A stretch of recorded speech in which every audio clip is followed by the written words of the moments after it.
Ce rocher, c'est le gardien entre les mondes, entre le monde des vivants, celui du village, et le monde des esprits, le monde de l'océan. Et si vous allez un jour sur cette île, eh ben vous pourrez demander au vieux qu'il vous indique où se trouve ce rocher, car vous savez qu'il s'appelle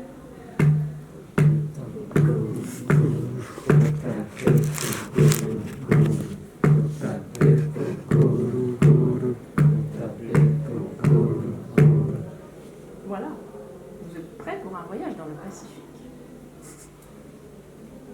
Ça vous dit de découvrir une autre île du Pacifique? Ou on change de continent? On va dans le froid? Allez, on va aller dans le froid. Oh, allez, parce qu'on va pas rester dans le Pacifique. On va partir sur la banquise.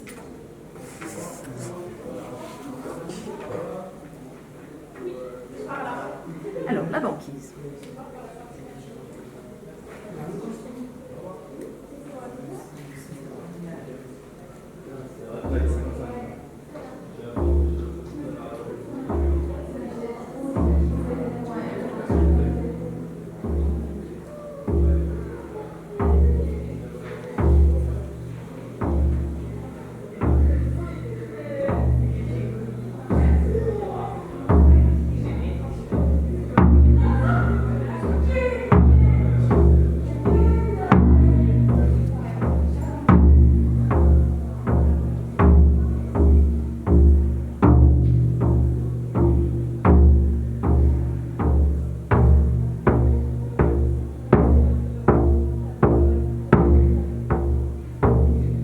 La banquise, c'est seulement aujourd'hui qu'elle existe.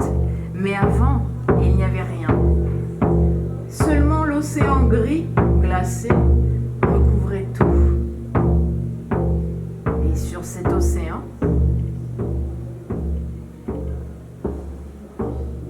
il y avait deux oiseaux, noir et blanc. Un grand et un petit.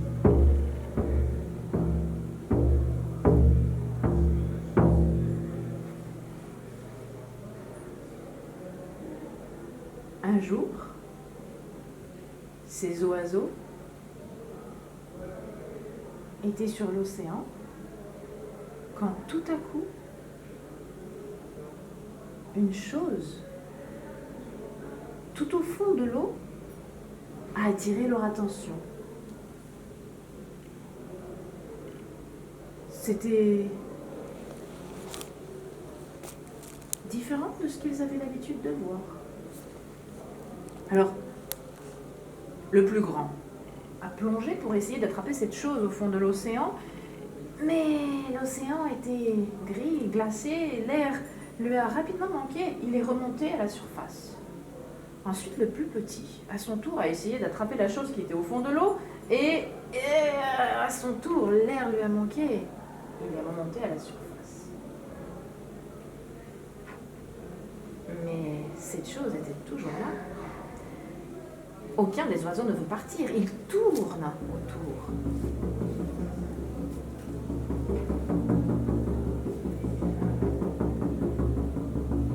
Ils se regardent, ils plongent en même temps. Sous l'eau, l'air manque à chacun, mais ils se regardent et aucun ne veut lâcher. Ils vont de plus en plus loin, de plus en plus au fond, à bout de souffle, dans un dernier effort. Ils parviennent jusqu'au fond, ils attrapent cette chose et, avec le peu d'air qui leur reste,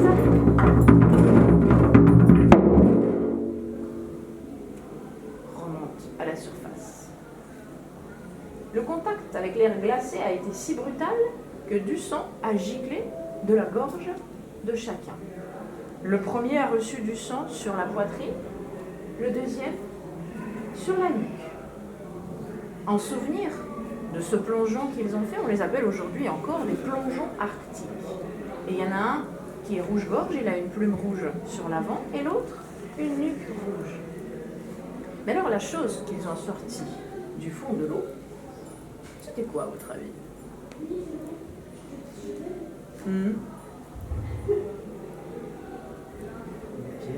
Une pierre. Non, mais c'est un peu l'idée. Qu'est-ce qu'ils auraient sorti de l'eau?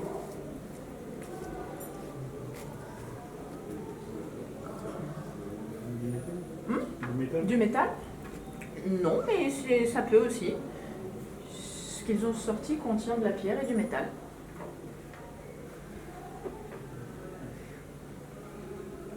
Et d'autres choses aussi. Une statuette? Une statuette? Non.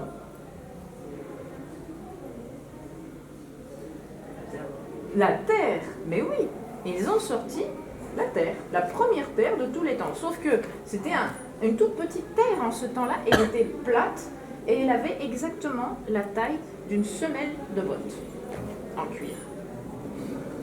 Et cette terre, eh ben, une fois qu'elle s'est retrouvée sur l'océan, elle s'est mise à dériver. Elle ne tenait pas en place. Lorsque le vent venait du sud, la terre dérivait au nord, et lorsque le vent venait du nord, la terre dérivait au sud. Mais petit à petit, la terre a grandi suffisamment pour pouvoir accueillir une tente en peau de renne. Et c'est tout. À l'intérieur de la tente, un vieux et une vieille.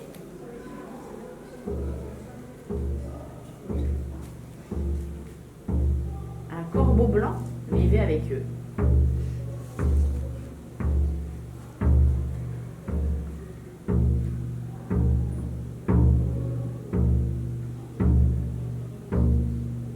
Le vieux et la vieille, écoute, la neige tombait,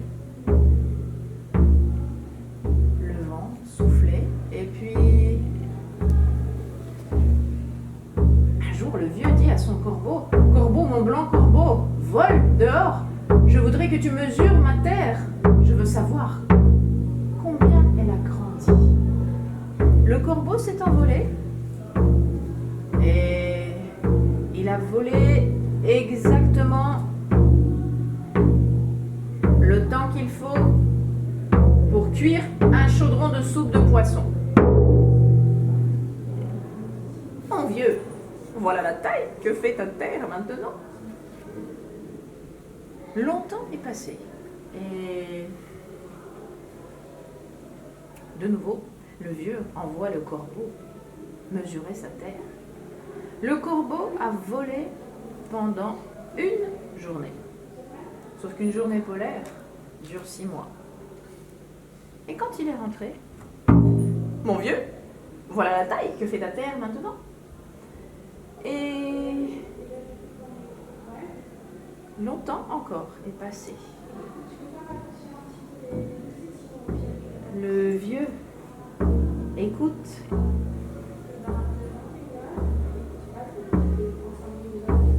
La neige qui tombe dehors et il envoie de nouveau son corbeau voler mesurer la terre.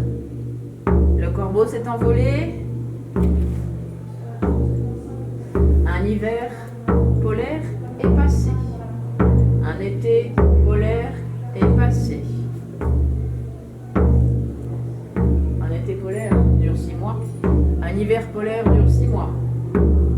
Combien de temps est passé? Combien de temps est passé? 12 mois. Ça fait donc 1 an. Puis après, encore un hiver polaire est passé. Et encore un été polaire est passé. Nous en sommes où dans les calculs?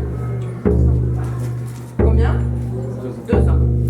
Encore un été polaire est passé et encore un hiver polaire est passé. Nous en sommes à toujours pas de corbeau. Alors le vieux a pensé, il est mort en route et je ne le reverrai plus. Et c'est alors qu'il a vu dans le ciel un oiseau noir. C'est le corbeau blanc, il est revenu tout noirci. Corbeau, où tu volais? Et qu'est-ce qui t'est arrivé?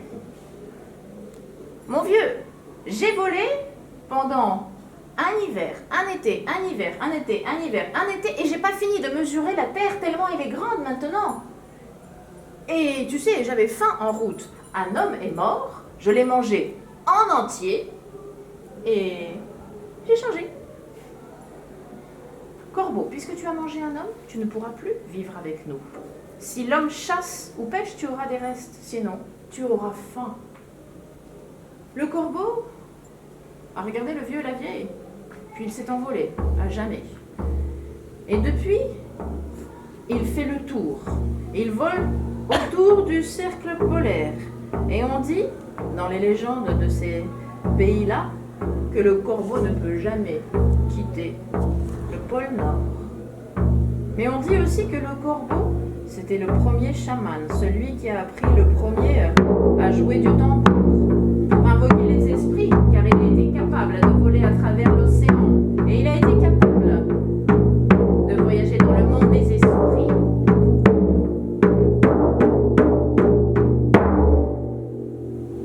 Vous pouvez aller vous aussi rencontrer quelques esprits du monde sur le plateau des collections. Bonne visite.